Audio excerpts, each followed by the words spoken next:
Hello and welcome to this episode of How to Be a Great GM. I have no idea why my eyes are so red, so if I look like a vampire or a person who hasn't slept in a long time, I can only put it down to the pollen in the air. I'm not normally affected like this, but anyway, my eyes are particularly red. Anyway, my name is Guy, and today we are looking at how to determine what your villain wants. Now, of course, one of the underlying tenets of this channel is somebody wants something badly and is having difficulty getting it. And we've looked at that somebody, and we've looked at getting it and how to incorporate that sentence into your plots and campaigns. But what we haven't looked at, and this was raised by one of the viewers on the channel, is how to determine what it is that the villain wants badly. So it's a very good question, and it's answered in two parts, in my opinion. And there are 6 ways in which we can answer that two-part question. So fundamentally, when you look at a want, a desire, a need that your villain is going to have, that's going to inform your entire campaign. Your entire story is going to be linked to what the villain wants, obviously. Except that generally speaking, an object or a device is the surface of what the villain actually craves or wants. And it's a physical manifestation of an underlying desire or need. So, if we look at the underlying desire or need, you can then quite easily work out what the physical manifestation is, and that becomes the crux of your story. So that's what we've got to do, is we've got to work out what it is that your villain needs or desires. And I think that there are 6 spaces, 6 types, or 6 options that we have there. They could want power. They could want status. They could want wealth. They could want revenge. They could want justification, or they could want love. One of those 6 wants will then inform us as we move forward. So let's break down each of those 6 wants and see how they apply to your campaign. Now, obviously, as you're creating this villain, you have complete control and complete license in terms of how to express this to your players. Because ultimately, although the villain might want love, it's up to you to express that to the players so that the players eventually can sit back and say, all she wants is a hug. The reliance on having a want is that we let the players know about it. And that forms part of expressing the thematic need, the thematic story that you're telling within the bigger story. And if you want to know more on that, this week's For Your Consideration is on how to tie everything together around your central theme and how to use that to link all your plots and things together. So go and check that video out on Friday.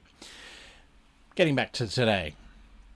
If we look at power, power could be magical power or scientific power.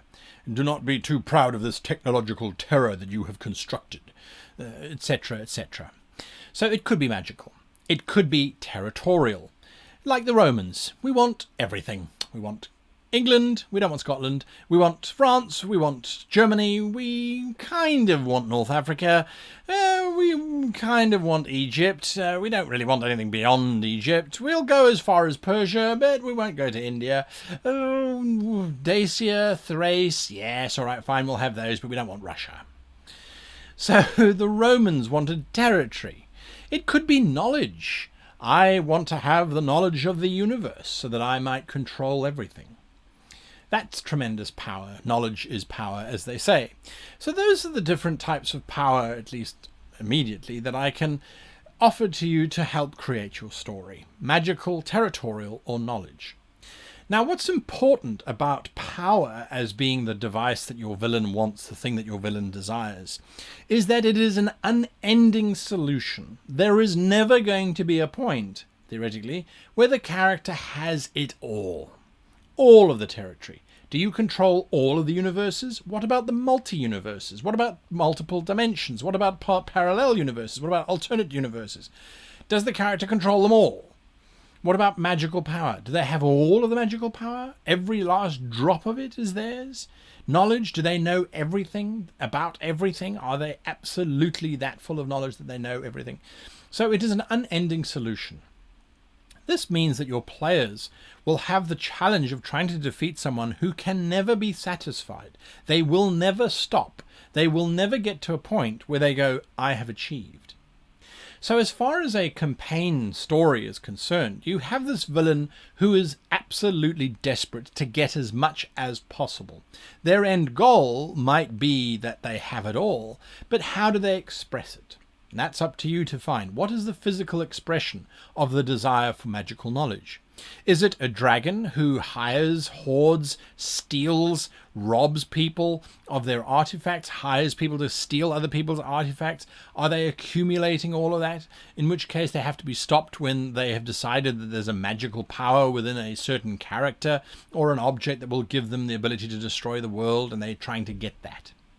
So that's how you would express magical power. Territorial power, obviously, is you have a warlord or a dictator who is trying to take over everything.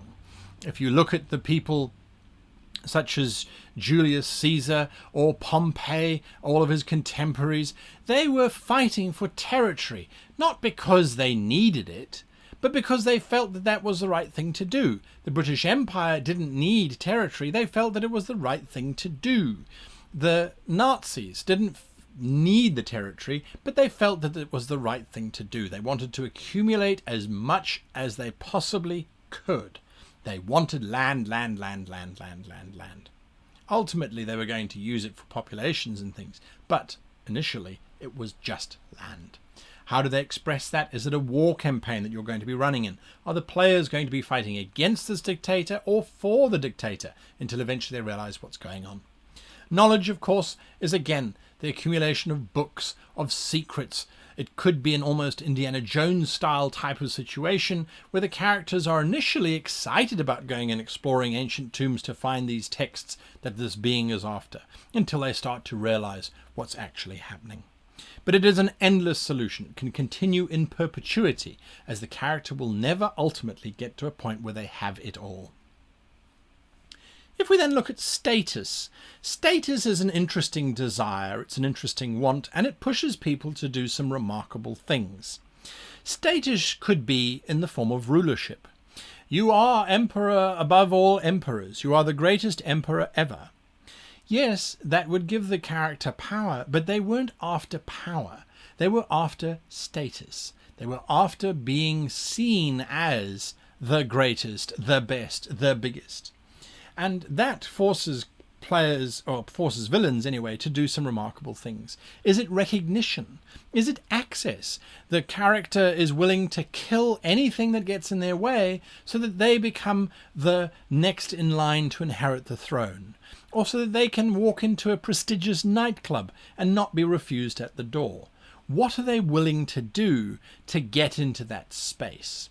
What are they willing to do to get that status? And generally speaking, it's about sacrificing everything they have. It's about destroying anything that gets in their way to prevent them from getting to that status. So it's a much more personal orientated goal than the goal of power. Power is about getting others, is about accumulating, whereas status is about clawing your way over others to get to where you want. So there is a solution. There's only one solution, however, for the villain in this particular case, and that is to achieve the status they were after.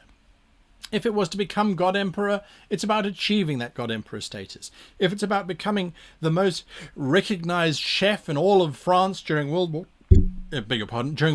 II, then that's it. That's what they need to achieve. And once they get there, they'll realize that perhaps it's not as glorious as they thought it was, and they might start to seek some other status, some other journey that they can go on. But there is an expression of self there. Wealth. Wealth is an easy one. Wealth doesn't really have that many options to it. It's about either accumulating wealth. If the villain doesn't have a lot of wealth, it's a bank heist, and then that gets bigger and bigger and bigger until they're abducting people for $100 million. Is it about accumulating wealth, Or is it about I have tremendous wealth and I'm now going to use it to do stuff? I want to eat the last unicorn. I want a banquet. I don't care how much it costs. I want to eat the last unicorn. I want to invade a planet, and I will pay for all of the mercenaries that need to be hired to do so. I want that planet. I want to so that my kittens can have a place to play. Oh, and I don't want anyone left on the planet either. It must be completely isolated.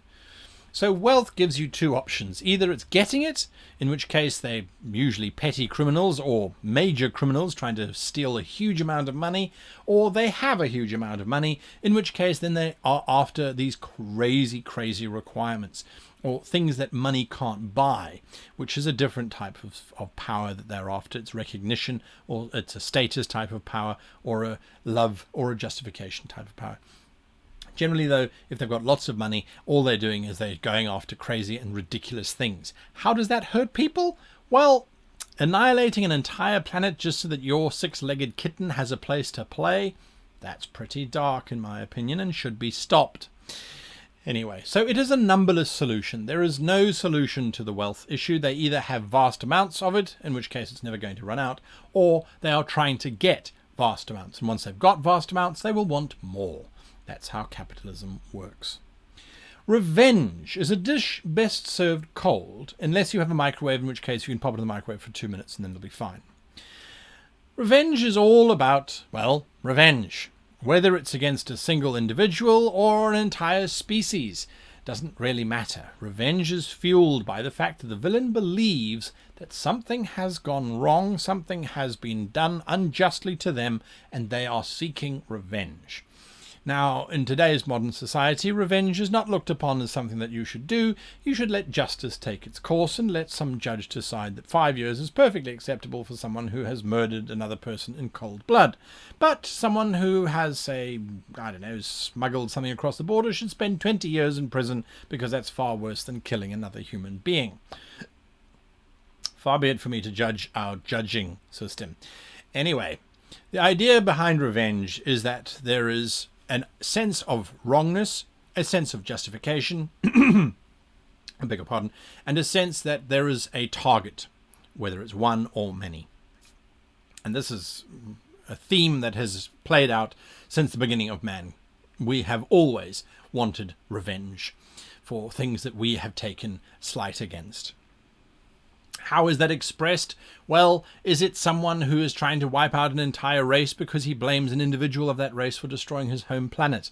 Is it someone who is after a specific person and they will do everything in their power to destroy that person? How is that revenge expressed?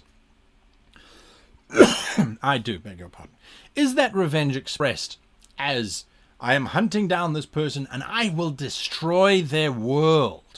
I will kill everybody they love. I will destroy everything they have built. I will reduce them to nothing. And then I will let them live?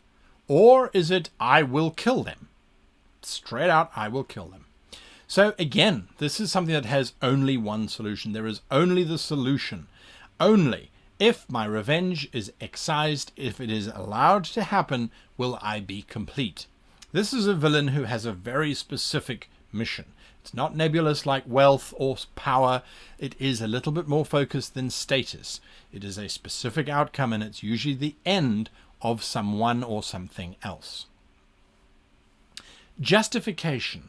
Now, justification as a reason for your villain is a very difficult line to tread. If the players believe that the justification that the villain has for their actions is justifiable, you no longer have a villain. You now have a hero that the characters are going to try to support. Recently in Hollywood, the idea of justifying the villain's actions has become a major theme. And so instead of just having a psychopathic killer, we now have someone who was abused as a child and didn't get their porridge on Tuesday morning like they were promised, and so they've turned to the dark side, and we should feel sorry for them, that they are an expression of their upbringing, of their environment, of their space. Well, this might work in real life where we look to find redemption within everybody, but in a narrative it creates confusion. wait a minute, if you are killing 1,000 people to save 100 million people, that's not necessarily a bad thing. Maybe it is to you, but to a lot of people they'd go, no, in a role-playing world I can get behind that actually. I can see that happening. Now, here's a spoiler alert for the Avengers Infinity War. If you haven't watched it yet, stop watching now. We've only got love to work through, and who cares about love? Anyway, no, the idea is behind Avengers Infinity War, it is a justification story. The goal of Thanos is purely justified in the fact that he wants to save the universe by obliterating half of it. Well, when you put it that way, if the universe is doomed, if everyone continues to exist, but is absolutely saved if half of the galaxy's population suddenly vanishes, that's not really a bad act. That's an act of, well, statistical survival. Half have to die so the other half can live. If both survive, no one lives. That's not really a decision that I think needs much deliberation. So what happens is, although it's a great and it's an entertaining movie, when things unfold, I was left sitting there going, I think the Avengers were wrong to try and stop him. But that's just me. Maybe I'm completely and utterly beyond salvation. So the idea of justification is very tricky, and it creates a very sticky situation which players may suddenly find themselves on the side of the villain. That's not a bad thing necessarily, that's a different type of campaign, and you can explore the moral dilemmas that come with justification power.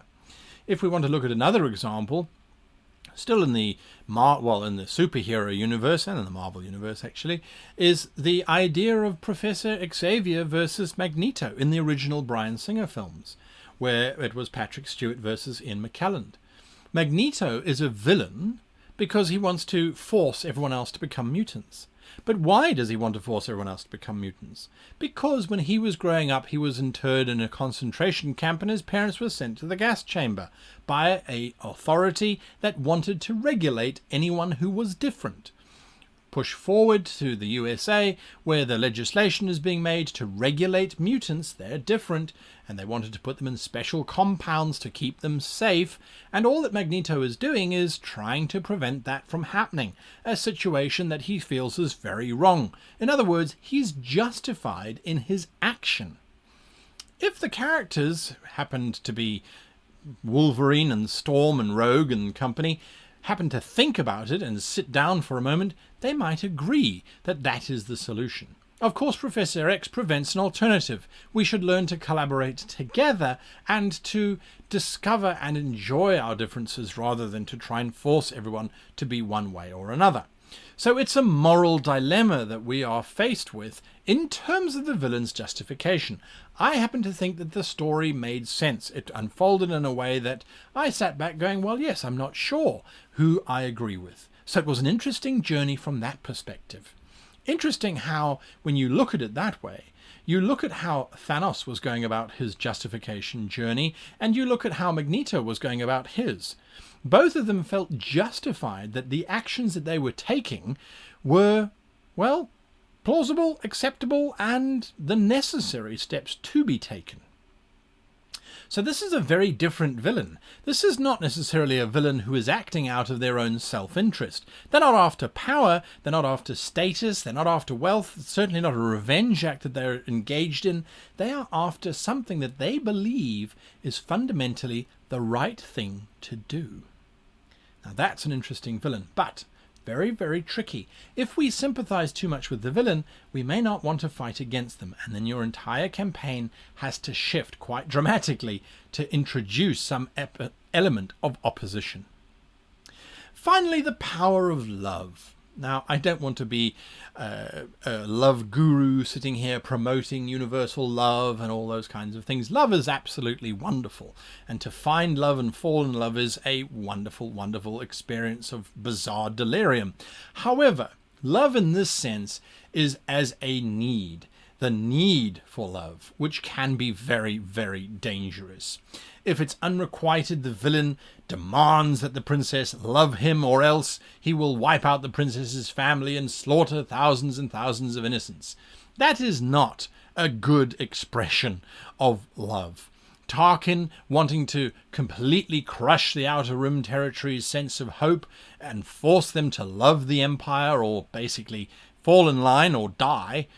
His expression of that was to wipe out an entire planet and to manipulate the love that Princess Leia had to hopefully give him information. She, of course, resisted and then was burned by that fact. She's still not the villain, Tarkin is, of course, but love was the motivating factor there.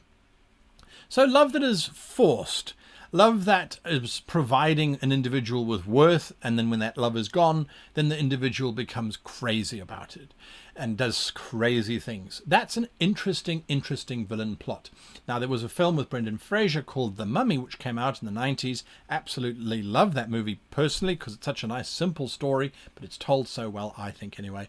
The Mummy is reborn, comes alive, because all he wants to do is get back with the woman that he loves. Nanaksun Namun is the princess that he wrongly fell in love with and was cursed as a result. That's a beautiful love story. But in order to get back to Nanaksun Namun, he will kill and destroy everyone with plagues and pestilence and death and destruction. So he's a great villain with that love story theme behind him. Well, I hope that this rather lengthy exploration of the 6 different motivators, the different wants that your villain might have, and how you can express them as stories and how you can look at them to changing your campaign has been valuable and has inspired you perhaps to create villains that are not just there to kill everybody and act as opposition to the players. If it has, hit the like button. If you want to see more like this, hit that subscribe button, of course. Join our growing ranks as we march towards being, well, we're already a very large YouTube channel of people who think alike and share ideas. Whether we agree or disagree with one another, we have an open dialogue, which I absolutely love. And I do read all the comments, even if I don't comment on them anymore. There's simply too many of them to get through. Anyway, until next time, I wish you and yours the happiest of gaming.